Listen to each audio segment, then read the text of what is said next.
Hello buddies, let's go on. आज हम लोग इस वीडियो में पढ़ने जा रहे हैं क्लास 4 सोशल स्टडीज का chapter number 4 the northern planes. तो चलिए बिना देरी किए शुरू करते हैं। और अगर आप इस वीडियो को पहली बार देख रहे हैं तो हमारे चैनल गोल ऑन को सब्सक्राइब करना बिल्कुल मत भूलिएगा। और बाकी सारे चैप्टर्स का वीडियो इस वीडियो के डिस्क्रिप्शन में दिया हुआ है, वहां से आप जाके पढ़ सकते हैं। So let's begin. Chapter number 4 the northern plains of unit 1 about our country. The northern plains lie to the south of the Himalayas. They are a large flat area which extends from Punjab in the west to Assam in the east. The other states included in this region are Haryana, Uttar Pradesh, West Bengal and Bihar. These plains are about 2,500 km in length and 150 to 300 km in width. तो ये जो आपको map दिख रहा है, यहाँ पे आप देख सकते हैं कि ये जो ग्रीन पार्ट है ये क्या है, नॉर्दर्न प्लेन्स का पार्ट है। क्या है, नॉर्दर्न प्लेन्स। तो यहाँ पे पंजाब जो प्रेजेंट है ये ईस्ट डायरेक्शन है। क्या है, ईस्ट डायरेक्शन। और यहाँ जो आसाम है वो है वेस्ट डायरेक्शन। तो पंजाब के ईस्ट से लेकर आसाम के वेस्ट तक फैला हुआ है नॉर्दर्न प्लेन्स। यानी कि आप देख सकते हैं ये जो हरा रंग का पार्ट है वो यहाँ से लेकर यानी कि ईस्ट से लेकर वेस्ट तक फैला हुआ है। इसमें इस नॉर्दर्न प्लेन में बहुत सारे अलग अलग स्टेट्स भी आ जाते हैं, जैसे कि हरियाणा, उत्तर प्रदेश, वेस्ट बंगाल और बिहार। तो ये जो 4 स्टेट्स है ये भी नॉर्दर्न प्लेन्स में ही लाई करते हैं। इनका जो लेंथ है, ये जो आपको हरा पार्ट दिख रहा है नॉर्दर्न प्लेन्स का, उसका जो लेंथ है वो कितना है, 2500 किलोमीटर। यानी कि ये इतना 2500 किलोमीटर लंबा है। और विड्थ यानी कि चौड़ाई वो कितना है, 150 to 300 किलोमीटर। तो इसका यहाँ से लेकर ईस्ट से लेकर वेस्ट तक लेंथ है 2500 किलोमीटर और इसका चौड़ाई यानी कि यहाँ से लेकर यहाँ तक इसका कितना है, 150 to 300 kilometre. Many rivers that originate in the Himalayas flow through the northern plains. As these rivers flow through the plains, they deposit the silt brought with them and make the soil of plains very fertile. This soil, called the alluvial soil, is very good for growing crops. तो आप जानते ही होंगे कि हिमालय जो है यहाँ से बहुत सारी रिवर्स ओरिजिनेट करती है, बहुत सारी नदियां बहती है। तो ये जो नदियां हैं वो हिमालय से ओरिजिनेट होके इन्हीं नॉर्दर्न प्लेन्स में फ्लो करती हैं। तो जैसे जैसे जो रिवर्स है वो इन प्लेन्स में फ्लो करती हैं, वो अपने साथ एक मिनरल जिसे कि सिल्ट कहा जाता है। सिल्ट क्या है, एक तरह का मिनरल है। तो ये जो रिवर्स है वो अपने साथ सिल्ट लेके आती हैं और प्लेन्स में जो सॉइल प्रेजेंट है यानी कि ये जो ग्रेट नॉर्दर्न प्लेन्स में जितनी भी मिट्टी प्रेजेंट है वहां पे ये डिपॉजिट हो जाती है, वहां पे सिल्ट चला जाता है मिट्टी में, जिसके वजह से जो मिट्टी है बहुत ही फर्टाइल हो जाती है। फर्टाइल मतलब उपजाऊ। वहां पे आप बहुत सारी अच्छी अच्छी क्रॉप्स को उगा सकते हैं या फिर जो भी आप क्रॉप्स उगाएंगे वो बहुत अच्छी तरह से उगेगा। और जिस सॉइल में सिल्ट प्रेजेंट होता है उस सॉइल को हम लोग क्या कहते हैं, एलुवियल सॉइल। जब आप हायर क्लासेस में सॉइल्स के बारे में पढ़िएगा तब वहां पे आप जानिएगा कि एलुवियल सॉइल बहुत ही अच्छा सॉइल होता है जहां पे आप बहुत अच्छी अच्छी क्रॉप्स को उगा सकते हैं। तो ये जो नॉर्दर्न प्लेन्स है यहाँ पे बहुत सारी रिवर्स जो है फ्लो करती है। यहाँ पे लिखा भी हुआ है कि try to locate this river in the map shown. तो मैप में तो रिवर दिया हुआ है, जैसे कि river Yamuna, river Ganga, river Ghaghara, फिर है रिवर ब्रह्मपुत्र। तो यहाँ पे बहुत सारे रिवर्स प्रेजेंट है जो कि आपको जानना चाहिए। नेक्स्ट टॉपिक हम लोग पढ़ेंगे रिवर बेसिन्स के बारे में। अब ये रिवर बेसिन्स होता क्या है, an area watered by a river and its tributaries is called a river basin. तो ये जो एरिया, मान लीजिए एक एरिया है वहां पे रिवर जो है अपना पानी डाल रही है और उसका ट्रिब्यूटरीज मतलब जैसे कि सतलज क्या है, सतलज एक तरह का रिवर है, इसका ट्रिब्यूटरीज आता है बीज रिवर। बहुत सारी ट्रिब्यूटरीज होती है लेकिन मैं आपको एक ही एग्जांपल देती हूँ। सतलज का एक ट्रिब्यूटरी है बीज रिवर। तो सतलज का भी अलग अलग रिवर है, थोड़ी ना वो एक ही जगह बह रहा है, वो तो अलग अलग जगह बह रहा है। तो अलग अलग जगह उसके अलग अलग ट्रिब्यूटरीज है। तो एक एरिया जहां पे एक रिवर और उसके ट्रिब्यूटरीज पानी डालते हैं, अपना वाटर डालते हैं, वो एरिया उस रिवर से वाटर हो रहा है, उस जगह को हम लोग क्या कहते हैं, उस जगह को हम लोग कहते हैं रिवर बेसिन। तो 3 मेन रिवर जो कि नॉर्दर्न प्लेन में बहते हैं वो है Sutlej, the Ganga and the Brahmaputra. तो ये जो 3 रिवर्स है ये नॉर्दर्न प्लेन्स के 3 सबसे मेन रिवर है। तो ये जो 3 मेन रिवर है ये हमारे इस नॉर्दर्न प्लेन्स को 3 हिस्सों में बांट देता है। अब ये थोड़ी ना कि नॉर्दर्न प्लेन को आप 3-3 टुकड़े में बांट दिए, ऐसा नहीं हो रहा है। 3 रिवर बेसिन्स यानी कि एक ही नॉर्दर्न प्लेन में तीन रिवर बेसिन है, एक यहाँ पे सतलज बेसिन हो गया, यहाँ गंगा बेसिन हो गया, यहाँ पे ब्रह्मपुत्र बेसिन हो गया। तो तीन अलग अलग बेसिन्स प्रेजेंट है इस पूरे नॉर्दर्न प्लेन्स में। तो क्या क्या है, पहला है द सतलज बेसिन, दूसरा है द गंगा बेसिन और तीसरा है द ब्रह्मपुत्र बेसिन। अब हम लोग पढ़ेंगे कि सतलज बेसिन में क्या होता है, गंगा बेसिन में क्या होता है और ब्रह्मपुत्र बेसिन में क्या होता है। तो पहला है the Sutlej basin. Sutlej basin क्या लिखा है यहाँ पे, it is the western most part of the plains. The Beas river is the main tributary of the Sutlej. The two rivers flow in the south west direction and join the Indus river in Pakistan. The major states in the Satluj Basin are Punjab and Haryana. The climate of Satluj Basin is extremely hot in the summers and very cold in winters. The Bhakra Nangal Dam has been built across the river Satluj. It is the highest dam in India. It provides water for irrigation and also provides electricity to Punjab and Haryana. तो ये जो Sutlej basin है ये हमारे पूरे northern plain का सबसे western most part है। क्या है, वेस्टर्न मोस्ट, वहां पे वेस्ट के साइड में ये प्लेन्स, ये बेसिन प्रेजेंट है। तो जो बीज रिवर है जिसका मैंने आपको पहले भी एग्जांपल दिया था, ये सतलज का मेन ट्रिब्यूटरी है। क्या है, मेन ट्रिब्यूटरी रिवर है।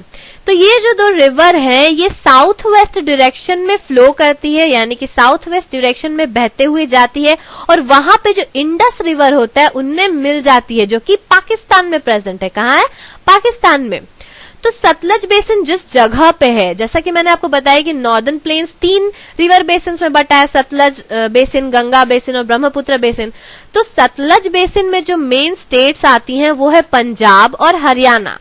और जिस जगह पे सतलज बेसिन होता है वहां का क्लाइमेट बहुत ही हॉट होता है, यानी कि समर्स के टाइम में, गर्मी के टाइम में बहुत ज्यादा गर्मी रहेगी और ठंड के टाइम में यानी कि विंटर्स के टाइम में बहुत ज्यादा ही ठंड पड़ेगी।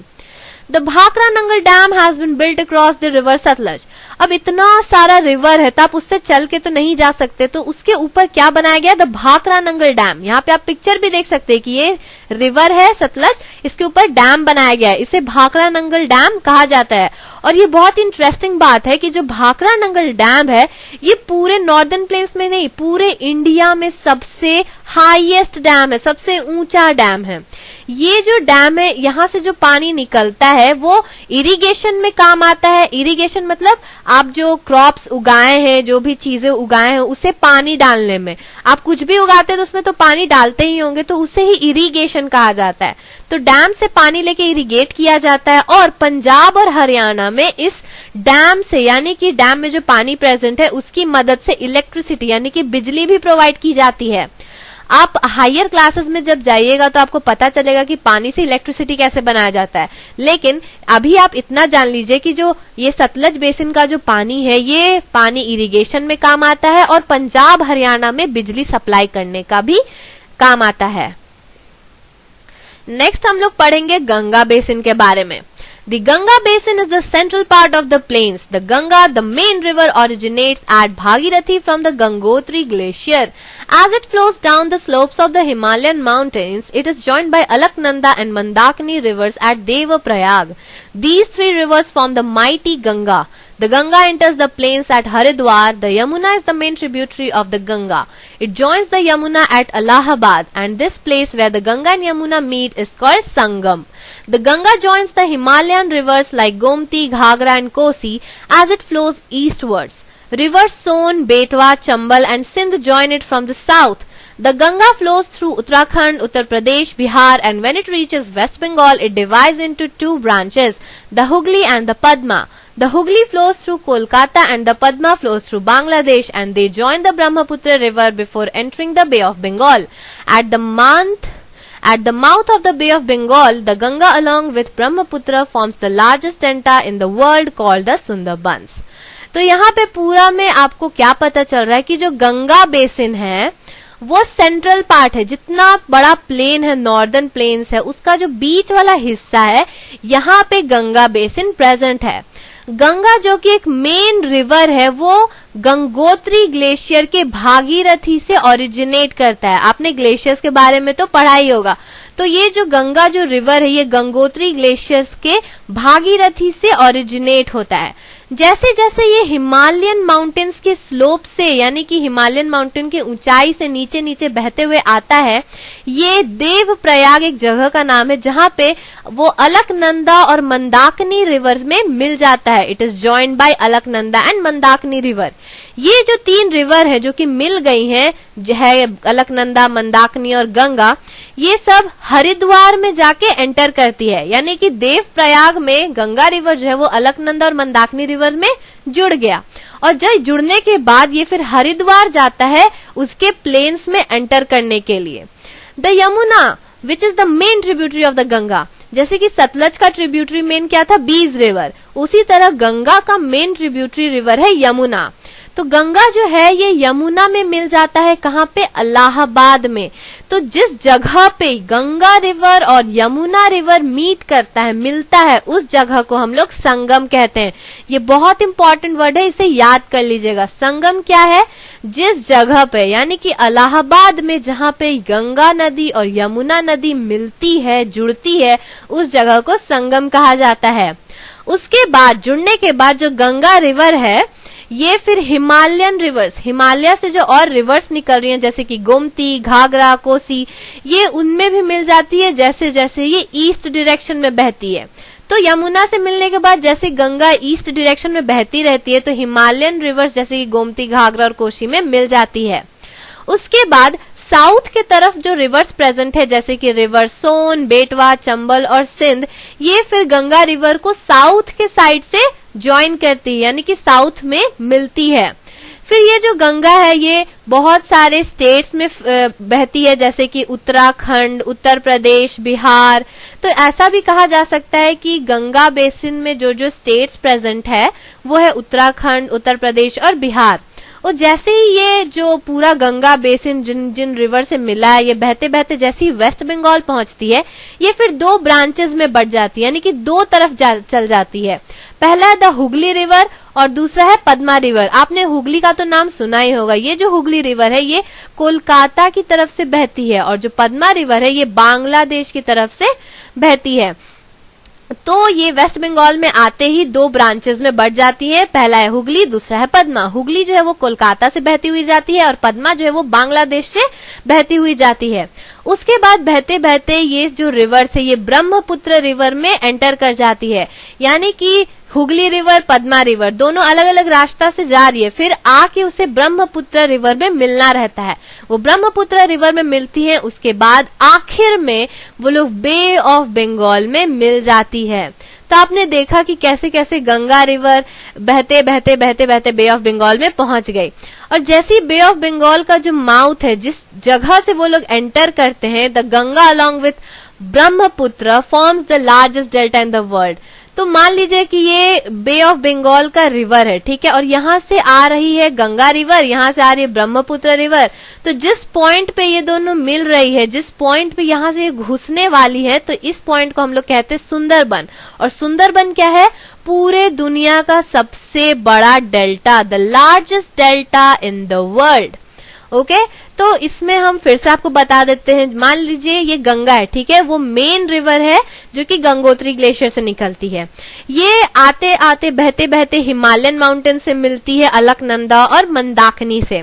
उसके बाद ये तीनों रिवर्स फिर नीचे बहते बहते हरिद्वार में हरिद्वार में घुसती है।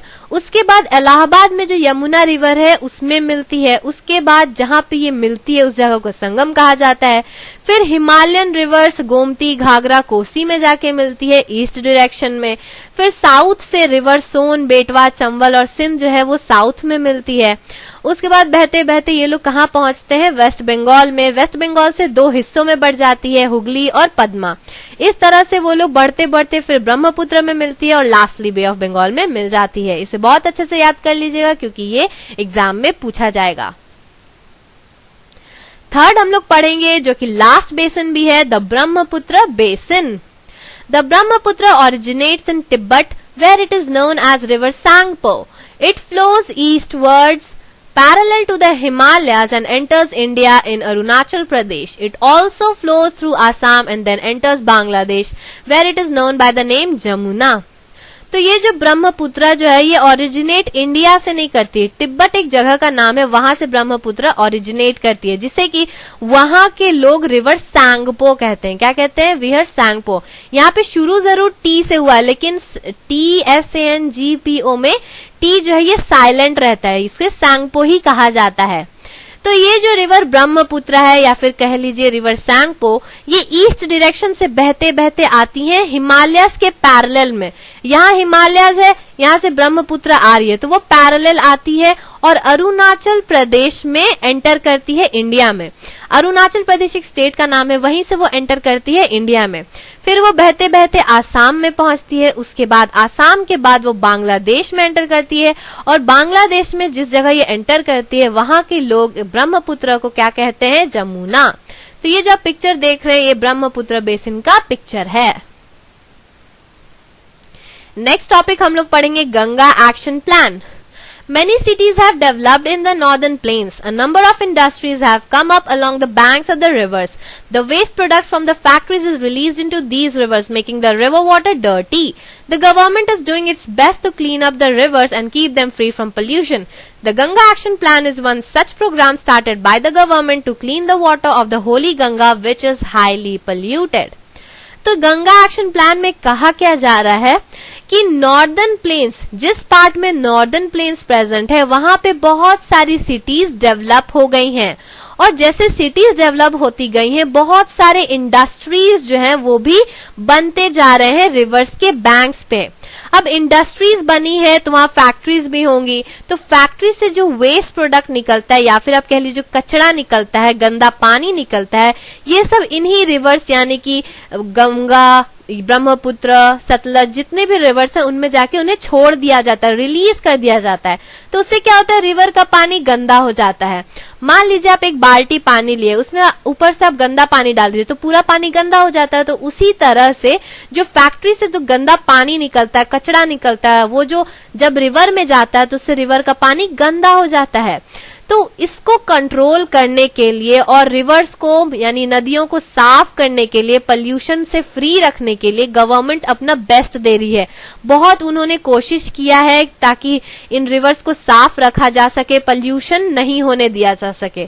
तो गंगा एक्शन प्लान भी एक इसी तरह का प्रोग्राम है जो कि गवर्नमेंट द्वारा शुरुआत किया गया था, ताकि जो होली गंगा है, गंगा रिवर को होली क्यों कहा जाता है? क्योंकि इसकी पूजा होती है। आपने देखा होगा कि आपकी मम्मी या पापा सब पूजा भी करते हैं गंगा पानी का, इसलिए इसे होली गंगा कहा जाता है। तो ये जो गंगा एक्शन प्लान है ये गंगा रिवर को साफ करने के लिए शुरू किया गया था गवर्नमेंट के द्वारा, क्योंकि जिस टाइम पे गंगा एक्शन प्लान शुरू किया गया था उस टाइम पे गंगा बहुत ही गंदा था और अभी भी पोल्यूटेड है। इसीलिए गवर्नमेंट जो है बहुत कोशिशें कर रही है ताकि रिवर्स को साफ रखा जा सके। तो गंगा एक्शन प्लान मेनली एक ऐसा प्लान था, एक प्रोग्राम था ताकि गंगा रिवर को साफ किया जा सके, उसके वाटर को क्लीन रखा जा सके। तो ये था पूरा एक्सप्लेनेशन इस चैप्टर द नॉर्दर्न प्लेन्स का। और अगर आपको इसी तरह और भी चैप्टर्स के एक्सप्लेनेशन चाहिए या किसी टॉपिक का एक्सप्लेनेशन चाहिए तो तुरंत हमारे चैनल को सब्सक्राइब कर लें। If you want the explanation of the next chapter और topic, please subscribe our channel and press the bell icon. अगर आपको कोई डाउट है तो आप हमें कमेंट करके बता सकते हैं। So thanks for watching. और अगर आपको ये वीडियो बहुत अच्छा लगा हो तो प्लीज लाइक करें, सब्सक्राइब करें और अपने दोस्तों के साथ शेयर करें। Thank you. Subscribe please.